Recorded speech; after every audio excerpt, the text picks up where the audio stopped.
Hello students, how are you all? Hopefully you are having an amazing day. I'm Muhammad Naeem Amin Bhatti, and today we are going to complete our lecture on Charles Dickens. We are having its second lecture.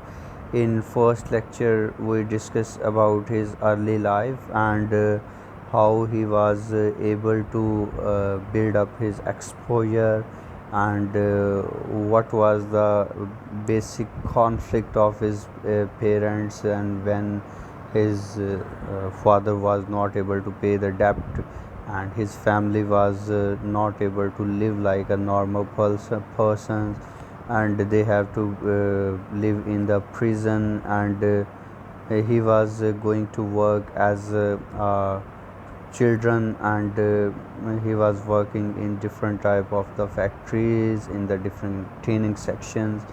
Now we are going to discuss that how he was able to live his life as a writer. So, in adolescence, although he had a little formal schooling, Dickens was able to teach himself as shorthand and launch a career as a journalist.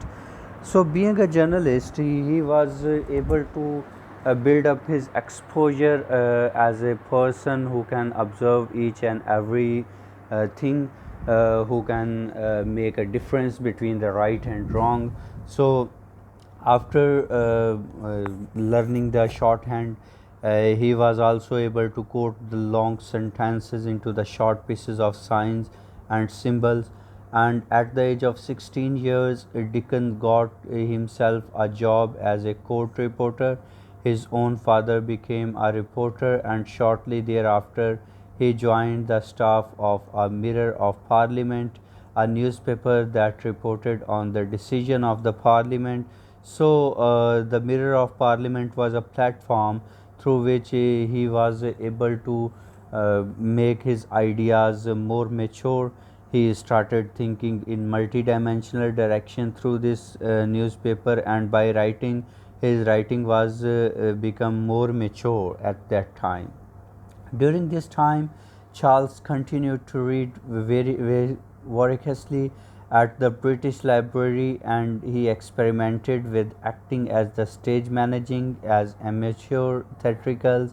Side by side, he was also performing as a stage artist. He was writing different types of novels, some type of autobiographies, the letters, the reports, and there was a lot of stuff to write in the newspaper, like the columns, etc. So, after that, fast becoming disillusioned with the politics, he was not liking the politics at all at that time. Dickens developed at the interest as an social reformer, and he began to contribute in the True Sun, the radical newspaper, because he fast became the disillusioned with the politics. His quotation is once a gentleman and always a gentleman. He thinks that politics not a business of the gentleman, it is the business of the people who can assume to be a person who is a clever, who is the present minded person, or a person such like that, who knows how to destructuralize the rights of the people. So that's why he was working as a gentleman but not a politician. In his youth, in 1833, he became the parliamentary journalist for the Morning Chronicle. It was also an other newspaper at that time. With the new contacts in the press, he was able to publish a series of sketches under the pseudonym of Bose. The pseudonym means the pen name. So Charles Dickens was using his pen name as Bose, and after that, in 1836, Dickens also married with the Catherine Hogarth, the daughter of the fellow co-worker at his newspaper, and the couple has 10 children before their separation in 1858. After their separation, Charles Dickens was also dealing with his falling health, but in 1840s he used to travel abroad like America and Europe. These were the 15 years of his travel. There he enjoyed his life, and he performed at the different stage performances. He wrote different of his works which was dealing with his travel events, and also With that, his exposure was pretty much mature now, and he was writing his famous works like the David Copperfield and the Oliver Twist and the Great Expectation, the Tale of Two Cities. These were the novel which gave the exposure of his experiences, and by reading these novels we came to know that he has been a mature writer at that time. His writings became longer and more serious now, and as well as a huge list of novels. He published autobiography, edited weekly periodicals, and including the Household Words and All Years Round, wrote the travel books, and administrated the charitable organizations.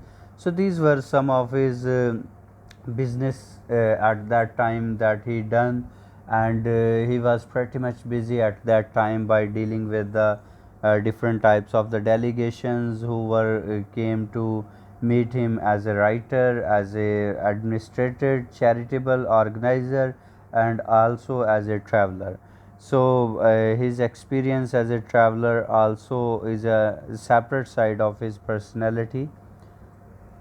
He was also the theatre enthusiast, and he also worked as a actor, wrote plays and performed before Queen Victoria in 1851. His energy was inexhaustible, and he spent much of his time in abroad. He was estranged from his wife in 1858, and this separation was not a temporary separation but for all the time of his life. After the birth of their 10 children, but maintained the relations with his mistress, the actress Ellen Turner.